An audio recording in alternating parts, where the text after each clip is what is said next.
Assalamualaikum warahmatullahi wabarakatuh. Selamat pagi, selamat siang, dan selamat malam, Sobat Semanca semuanya.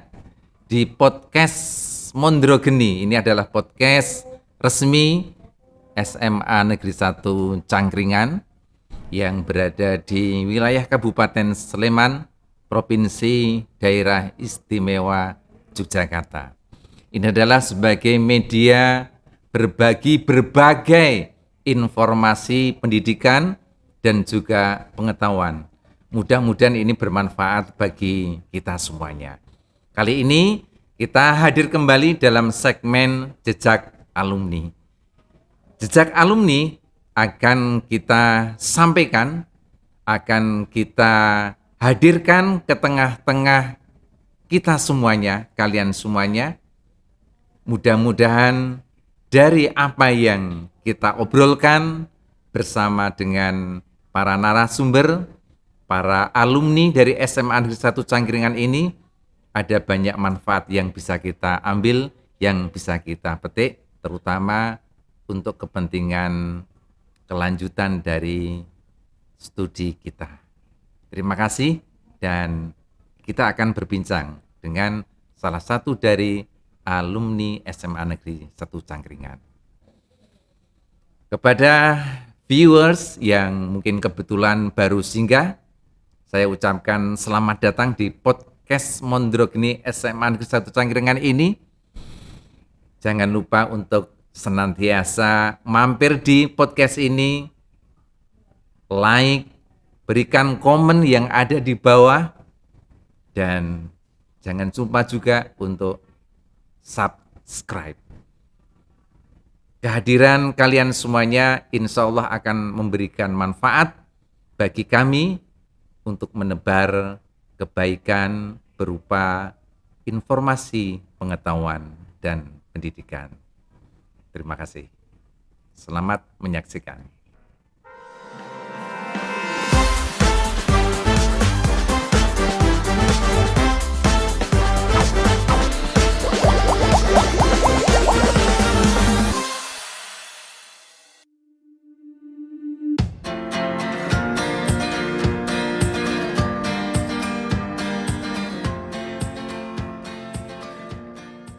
Assalamualaikum Mbak Dika.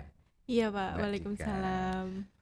Selamat siang, selamat pagi, selamat siang, dan juga selamat malam Sobat Semanca semuanya.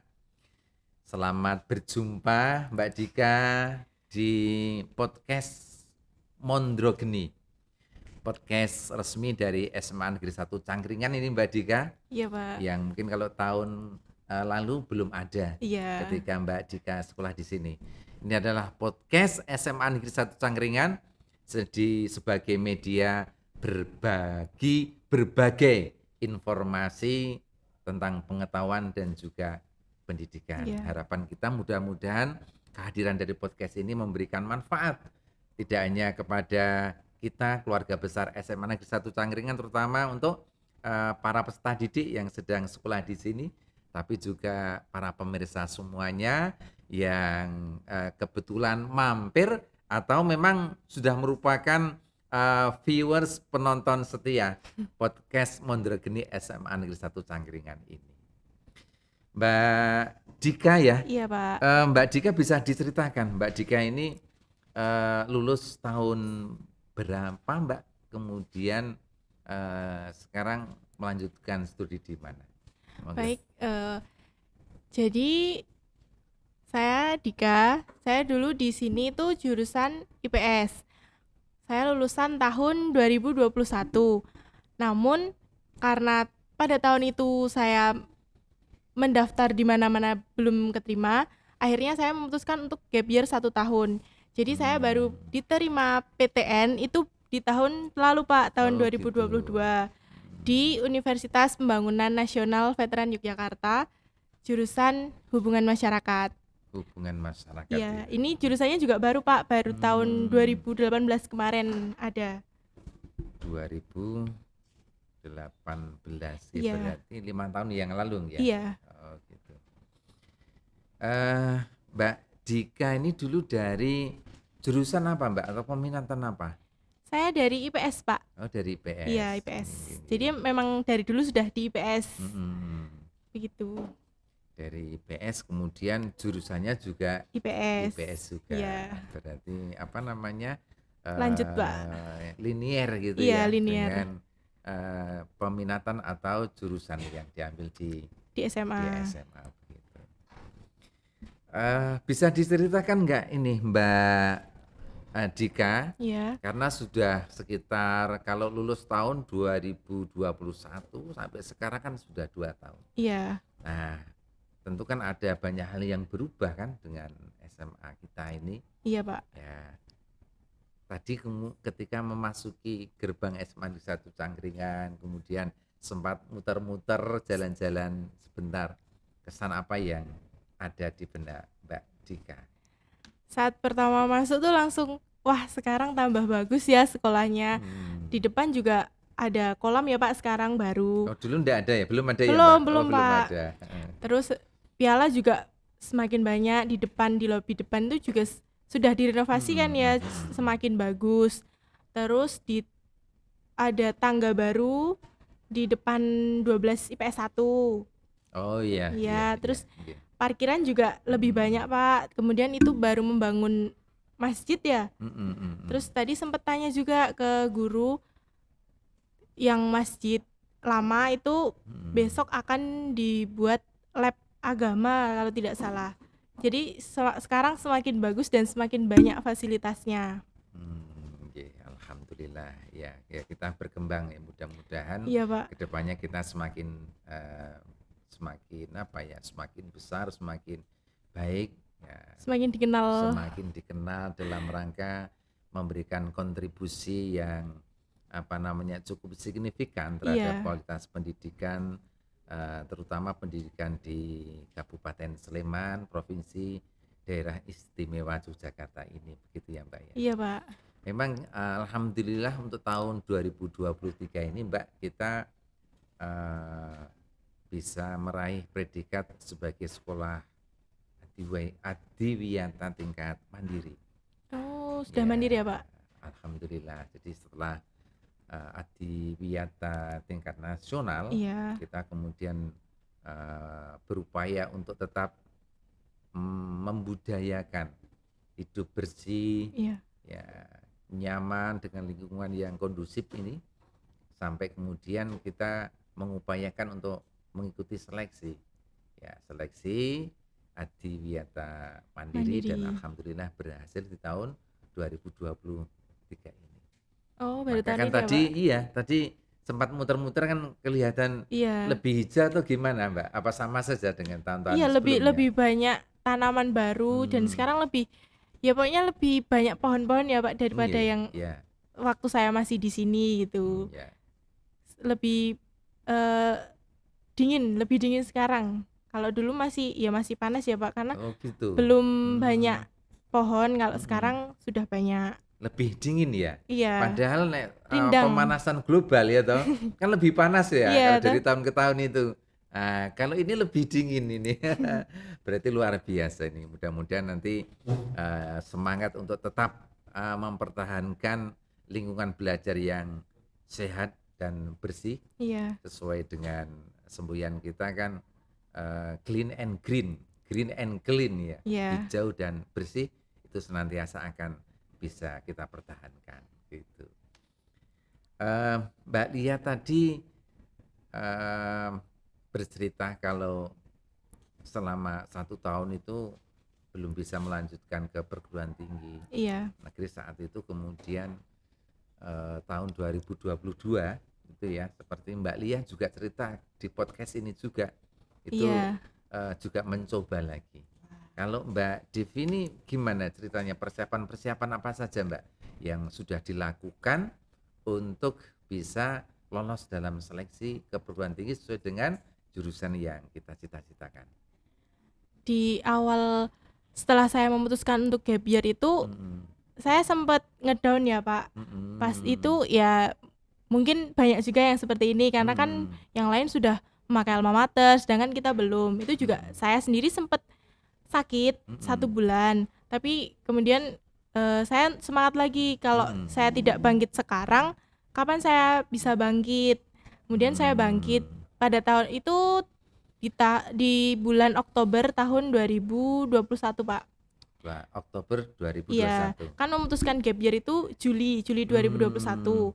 Kemudian Oktober saya baru bisa bangkit. Baru bangkit ya setelah Iya. hampir 3 bulan itu ya. Iya, Pak. Karena kan Istirahat. selain dari melihat teman-teman yang sudah memakai alma mater juga saya dari tetangga-tetangga itu ada, Pak, yang beberapa mengucapkan kalimat bikin saya down karena gitu. belum keterima kuliah.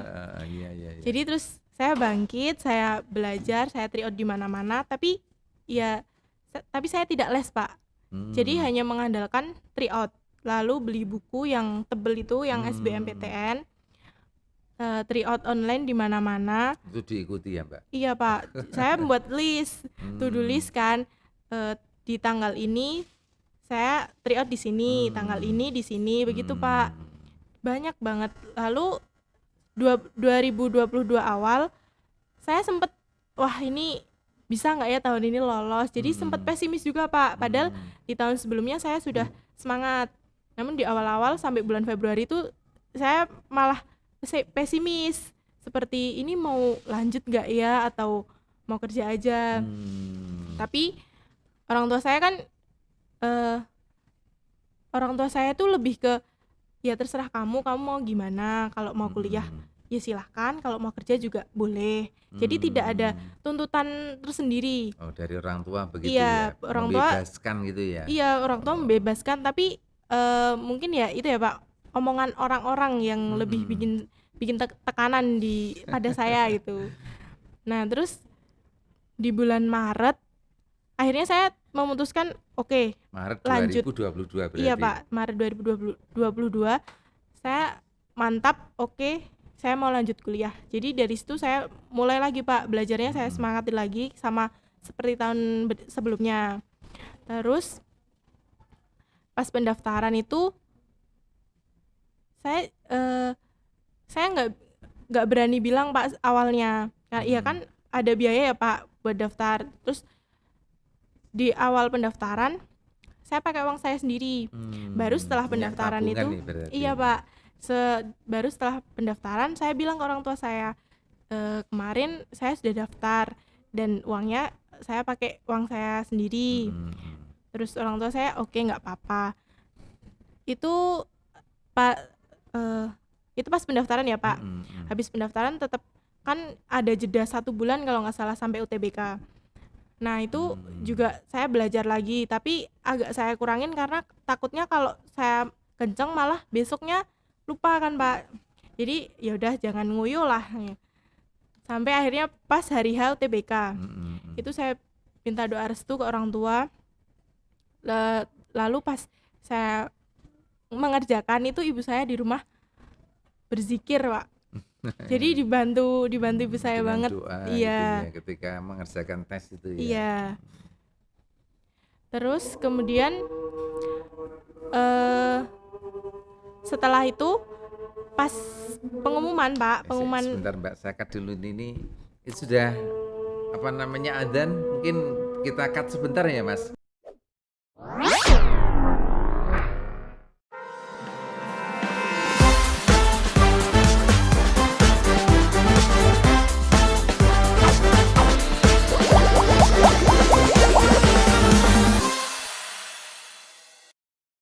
Kita lanjutkan lagi, Mbak Dika, obrolan kita ya. Ya, ini tadi kita sudah terbiasa dalam rangka pendidikan karakter juga, ketika sudah ada adzan kita untuk sementara kegiatan-kegiatan kita break terlebih dahulu, dan kemudian kita bersama-sama melaksanakan ibadah sholat bagi yang muslim.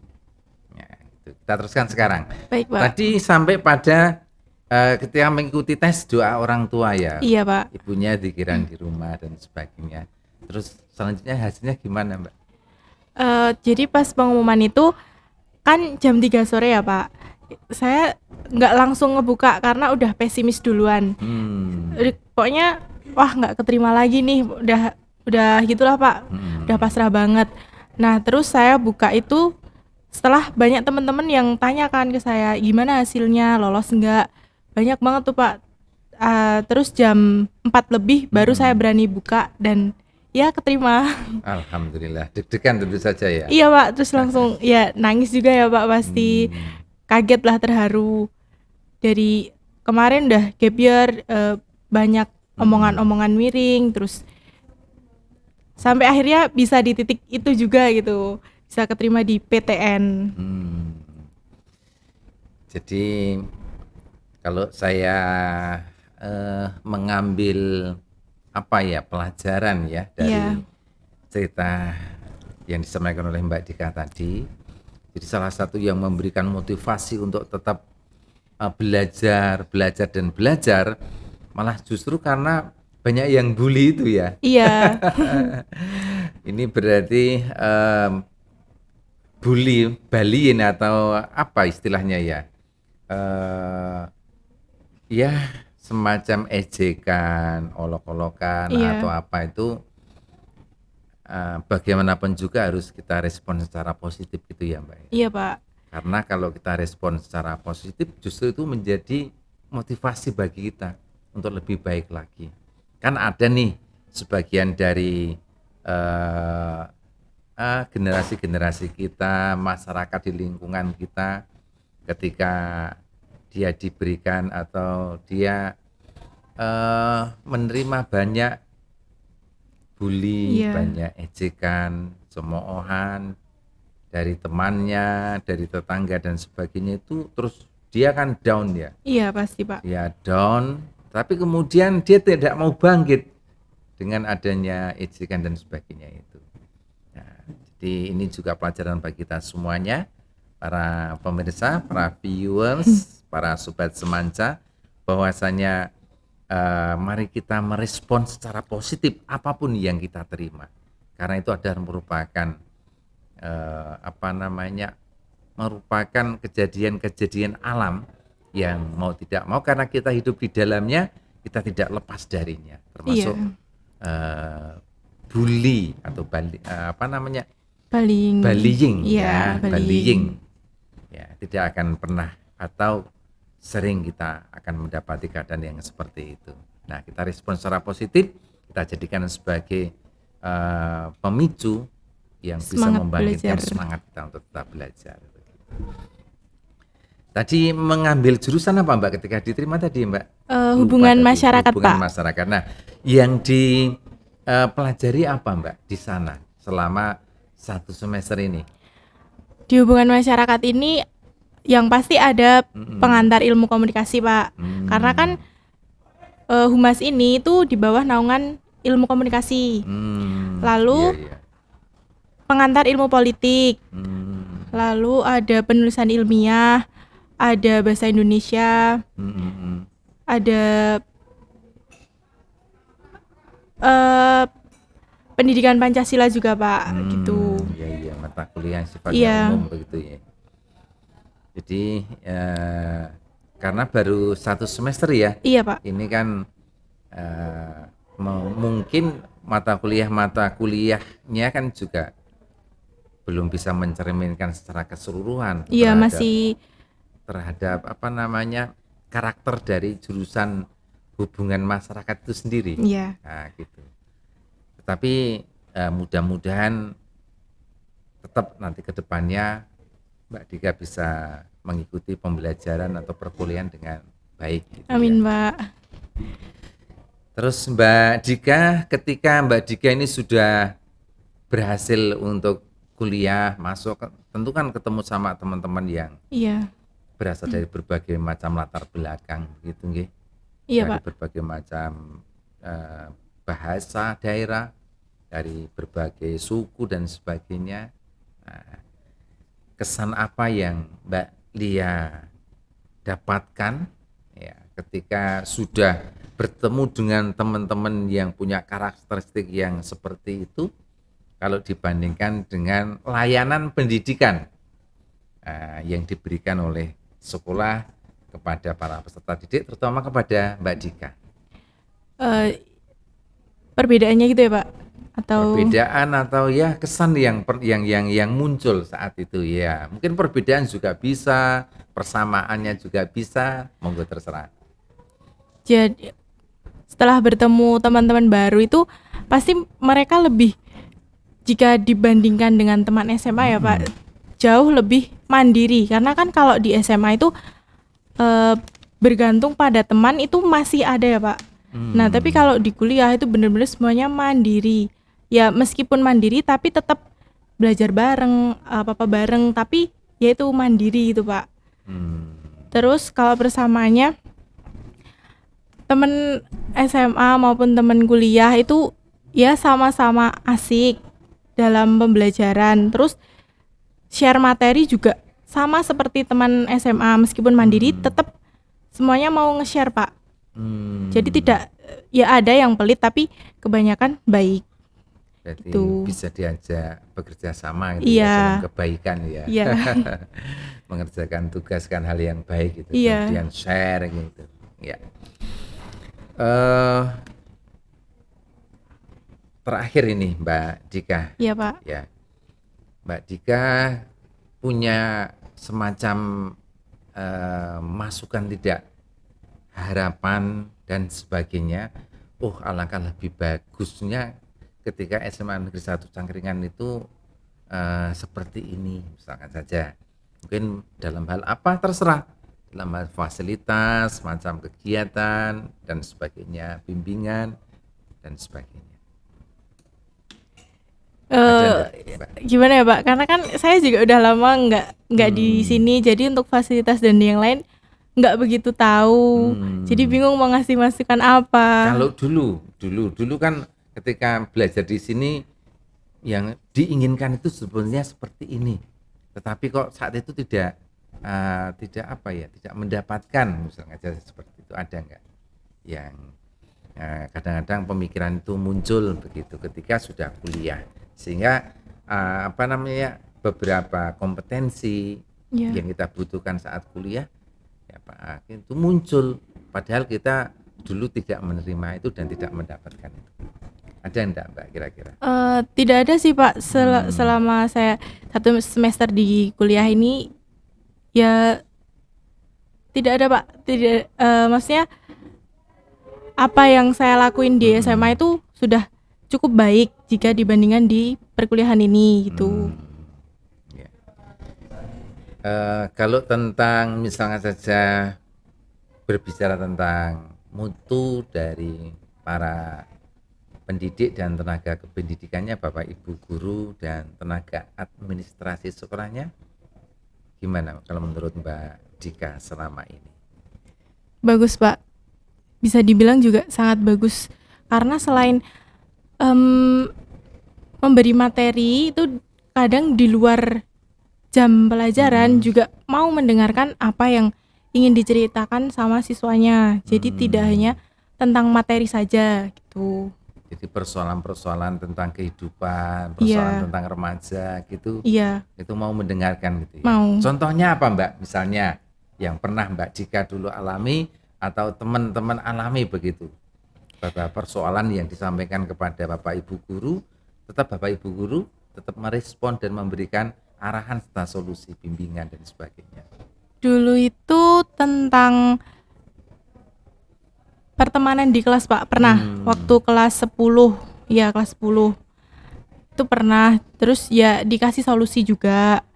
Terus kan itu akhirnya dibawa ke BK ya Pak. Terus ada guru wali kelas, ada guru BK juga. Terus ya dikasih masukan apa, keluh kesahnya apa, terus nanti masukannya gimana, solusinya gimana gitu Pak. Gitu. Iya. Padahal saat itu merupakan sesuatu yang menjadi persoalan ya. Iya, persoalan di kelas. Persoalan di kelas yang mungkin juga punya dampak, berimplikasi juga persoalan hidup tentu saja. Iya. Ya, ujung-ujungnya ya, berdampak pada fokus belajarnya juga tentu saja. Iya. Kedepannya lebih parah lagi kalau tidak ada solusi ya Mbak. Ya kita kadang-kadang salah memilih jalan, salah memutuskan apa namanya, di dalam kita mengambil suatu langkah seperti itu. Iya. Ini Sobat Semansa, bagaimana peran Bapak Ibu wali kelas, peran guru BK dalam ikut memberikan andil sumbangan kontribusinya agar para peserta didik ini betul-betul bisa menemukan jalan keluar dari setiap persoalan yang dihadapinya. Karena kita mempunyai satu keyakinan bahwasanya sukses pembelajaran tidak hanya ketika seseorang itu bisa memahami apa yang menjadi penjelasan, apa yang menjadi bahan materi, konten ya yang dipelajari selama 3 tahun. Iya. Tetapi bagaimana dia bisa mengelola dan memanajemen kehidupannya. Bisa mencari solusi atas persoalan yang dihadapinya dan sebagainya. Ya. Mbak Dika, kalau dari orang tua tadi saya catat ini, Ibu itu juga ikut memberikan dukungan. Iya, Pak. Bapak juga tentu saja ya. Iya. Bisa diceritakan Bapak, Ibu kerja apa Mbak? Kalau ibu itu sebagai buruh pabrik di pabrik garment. Garmen. Terus Itu kalau Ibu. kalau ibu, terus kalau bapak itu sopir Grab, Pak. Gitu. Iya. Tentu hari-hari orang tua yang penuh dengan kesibukan ya Iya, dengan Pak. menjalani profesi seperti itu. Tetapi alhamdulillah Mbak Dika tetap bisa mendapatkan dukungan dari orang tua yang itu pasti memberikan andil yang besar bagi Sangat kesuksesan besar, kita iya. semuanya. Ya, saya ucapkan terima kasih kepada Mbak Dika. Jangan sampai melupakan SMA Negeri 1 Cangkringan, Iya, Pak. ya. Jangan sampai males untuk mampir di kampus tercinta ini, dan mudah-mudahan obrolan kita tadi bisa memberikan support, semangat kepada adik-adik kita semuanya. Tentu Iya. saja generasi-generasi kita mendatang agar mereka lebih semangat untuk belajar. Karena kita sama-sama tahu bahwasanya lulusan tahun 2021 pun ini merupakan produk pandemi selama 1 tahun. Iya. Karena pandemi itu bermula dari akhir tahun 2019, kemudian awal 2020 kita mulai banyak menyelenggarakan pendidikan pembelajaran jarak jauh gitu ya, yang luring ya. Dan kemudian untuk tahun ini baru kemudian kita mulai untuk menyelenggarakan pembelajaran secara daring dulu, kemudian ini baru dimulai lagi pembelajaran secara luring atau tatap muka. Tetapi sekali lagi meskipun demikian tetap kita harus semangat. Kita contoh dari kakak-kakak kelas yang berhasil untuk bisa melanjutkan ke perguruan tinggi sekalipun banyak yang tidak mengikuti bimbingan belajar secara resmi di lembaga-lembaga belajar atau di lembaga-lembaga bimbingan belajar. Terima kasih Mbak Dika dan mudah-mudahan sukses sekali. Baik, terima kasih Ya, Pak. Assalamualaikum. Waalaikumsalam.